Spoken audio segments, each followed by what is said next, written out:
Hello दोस्तों, कैसे हैं आप लोग। आपका स्टडी पॉइंट में स्वागत है। मैं आशीष। कल मैंने पहली क्लास में आपको इतिहास के बारे में बताया था कि इतिहास होता क्या है, इतिहास से क्या लाभ हो सकते हैं, और संस्कृति, सभ्यता और विरासत के बारे में। क्लास को आगे बढ़ाते हुए आज हम प्रागैतिहासिक काल के बारे में चर्चा करते हैं। उससे पहले हम इतिहास में बार बार प्रयोग होने वाले एसी और बीडी के बारे में कुछ, देशी और एडी के बारे में कुछ बताना चाहते हैं। देखिए, ये फिगर है आपके सामने। इसमें हम ये देखते हैं कि ये जो पॉइंट है, ये इसको 0 मान लेते हैं और ये मान लेते हैं कि इस पॉइंट पे ईसा मसीह का जो है जन्म हुआ था।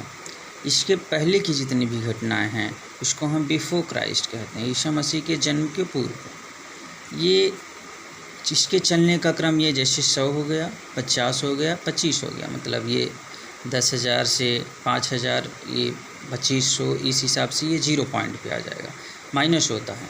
फिर अगले लाइन के 0 के इस तरफ हम चलते हैं तो हम देखते हैं 100, 200, 300, ये प्लस में होता है। ये एडी, इसको हम एडी के रूप में जानते हैं। और इन ईसा मसीह 0 पॉइंट के पीछे की लाइन के पीछे के जो पॉइंट हैं इसको हम माइनस में देखते हैं, बिफोर क्राइस्ट, जन्म के पहले। जैसे हम अभी देखेंगे कि प्रागैतिहासिक काल की जितनी घटना है वो माइनस में हेतु आती हैं, 1,50,000, 40,000, इस तरीके से 0 पॉइंट पे पहुंचते हैं और गुप्त काल के करीब से हम एडी की तरफ जो है प्रवाह करते हैं। इससे पहले हम देखते हैं ऐतिहासिक प्रवाह।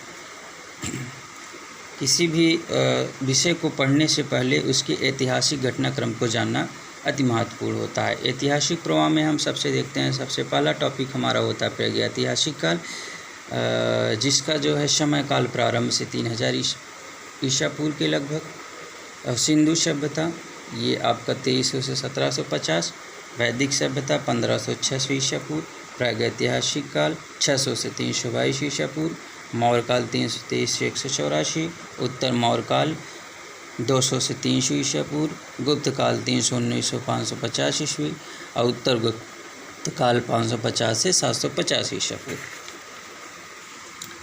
पूर्व मध्यकाल 800 से 1200 ईस्वी, मध्यकालीन भारत का इतिहास 1206 से 1707 ईस्वी, आधुनिक भारत का इतिहास 1780 अब तक।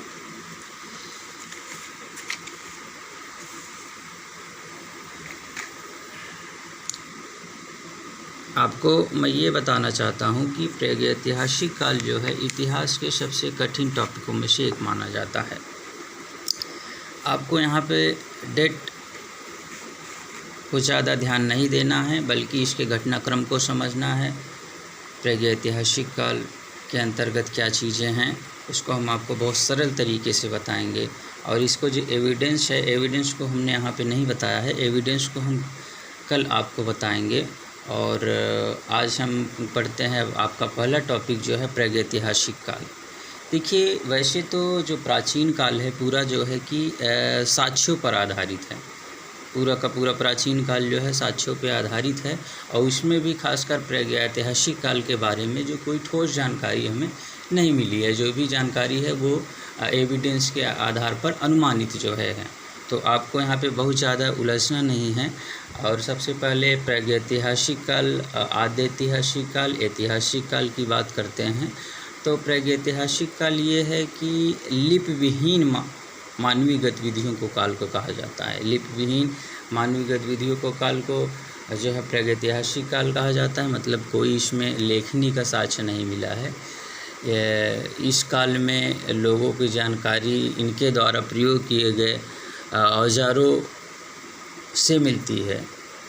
ये औजार पत्थरों पे हुआ करते थे, इसलिए इन्हें जो है कि पाषाण काल भी कहते हैं। आगे चलकर तांबे का प्रयोग हुआ, कांसे का प्रयोग हुआ, तो हमने समय अनुसार उनको ताम्र पाषाण काल, लौह युगीन काल, इस तरीके से जो हमने औजारों का प्रयोग किया है उस आधार पर इसका नाम जो है पड़ता चला गया।